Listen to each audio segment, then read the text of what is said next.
Price the Lord. ஆண்டவராகிய இயேசு கிறிஸ்துவின் நாமத்திலே உங்களை அன்போடு வாழ்த்துகிறேன். கர்த்தர் நமக்கு ஒரு புதிய நாளை கொடுத்திருக்கிறார்.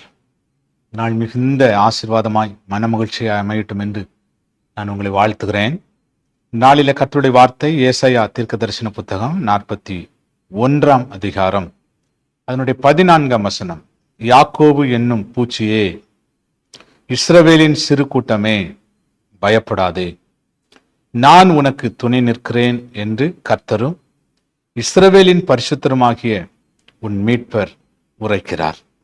நான் உனக்கு துணை நிற்கிறேன், நான் உனக்கு துணை நிற்கிறேன்.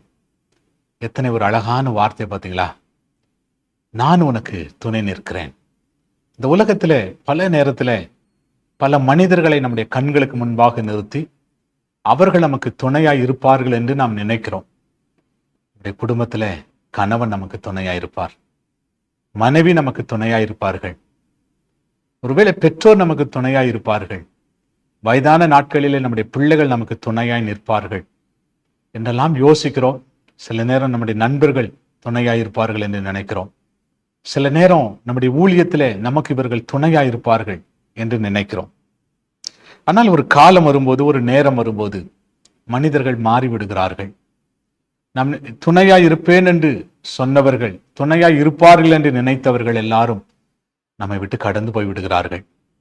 ஆனால் ஆண்டவர் சொல்றார், நான் உனக்கு துணை நிற்கிறேன், துணை நிற்கிறேன். நம்முடைய போராட்டத்திலே அவர் துணை நிற்பார். ஒருவேளை நம்முடைய போராட்ட காலங்களில் எல்லாரும் நம்மை விட்டு விலகி போனாலும் கர்த்தர் நம்மை விட்டு விலக மாட்டார். கர்த்தர் விலக மாட்டார். அவர் நமக்கு துணை நிற்பார். அவர் நமக்கு துணை நிற்பார். நம்முடைய உபத்திரவத்திலே, நம்முடைய பலவீனத்திலே, நம்முடைய பாடுகளிலே அவர் நமக்கு துணை நிற்பார். வேதத்திலே பல பரிசுத்தவான்களோடு துணை நின்ற நம்முடைய ஆண்டவர் இன்றைக்கும் நம்முடைய வாழ்க்கையிலே துணை நின்று நம்முடைய வாழ்க்கையை ஆசீர்வதிக்கும்படி விரும்புகிறார். ஒருவேளை நீங்கள் ஊழியராக இருக்கலாம், ஒருவேளை ஊழியத்தில் எதிர்பார்த்த கனிகள் கிடைக்காமல் இருக்கலாம். ஆண்டவருடைய வார்த்தை கர்த்தர் சொல்றார், நான் உனக்கு துணை நிற்கிறேன், நான் உனக்கு துணை நிற்கிறேன். எப்படி பவுலோடு கூட துணை நின்று அவளுடைய பிரசங்கம் நிறைவேற உதவி செய்தாரோ, அதே விதமாய் உங்களுக்கு துணை நின்று உங்கள் வாழ்க்கையில உங்கள் பிரசங்கம் நிறைவேற உதவி செய்து, உங்கள் ஊழியம் நிறைவேற உதவி செய்து, உங்கள் ஊழியத்தில் ஒரு பெரிய வெற்றியை ஆண்டவர் தருவார். ஜெபிக்கலாமா? நல்ல ஆண்டவரே, நீர் எங்களுக்கு துணையாய் நிற்கிறதற்காக நாங்கள் நன்றி செலுத்துகிறப்பா. ஒரு துணையுமே இல்லை, நாங்கள் தனிமையாயிருக்கிறோம் என்று பல நேரத்தில் நாங்கள் யோசித்துக் கொண்டிருக்கிறப்பா. ஆனா கர்த்தர் எங்களுக்கு துணையாயிருக்கிறீர். கர்த்தருடைய கரம் எங்களுக்கு துணையா இருக்கிறதற்காக உமக்கு ஸ்தோத்திரம்.